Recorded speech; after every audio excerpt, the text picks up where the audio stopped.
The first stage of a horizontal well involves a vertical hole drilled to just below the target formation. On reaching total depth for the vertical section, the drill pipe assembly is removed and the borehole is lined with steel casing. The next step is to cement the casing in place, and this is achieved by pumping cement down the drill pipe and forcing it through the casing shoe at the bottom of the well, and then up the void between the borehole and the casing until it reaches the surface. Once the well is cased and cemented, the drill assembly is again lowered and the horizontal section drilling commences. This involves penetrating the existing casing and requires a vertical depth of 100 meters to accomplish the gradual change from vertical to horizontal. Once the lateral section is complete, it will be cased and cemented in place similar to the vertical section. The cemented casing ensures safety and integrity of the borehole, provides protection for groundwater aquifers, and provides protection for any further production of hydrocarbons. The borehole is now sealed off from all penetrated formations. The drill pipe assembly and mud are removed from the hole. The drilling stages are complete, the big rig is removed and replaced with a service rig. A perforation gun is then lowered into the borehole to the end of the lateral section. A wire line sends an electric signal to detonate explosive charges in the perforation gun. This creates fracture pathways through the steel casing and cement out into the target formation. The gun is then removed.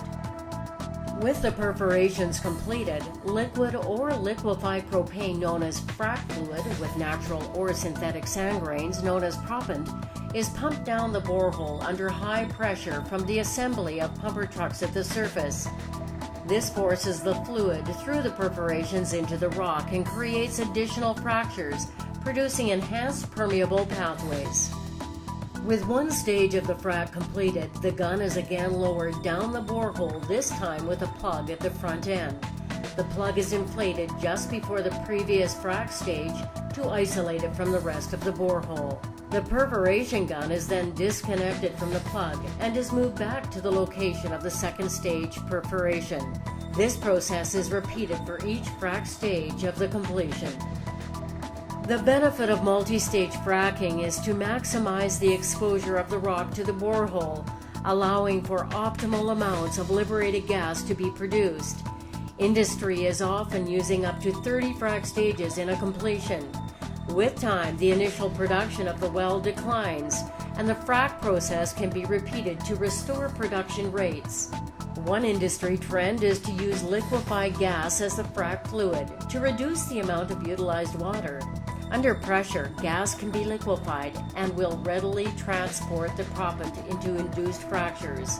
When the confining pressure is reduced, the liquid will evaporate, abandon the proppant into fractures, and be readily recovered at the surface where it can be liquefied once more.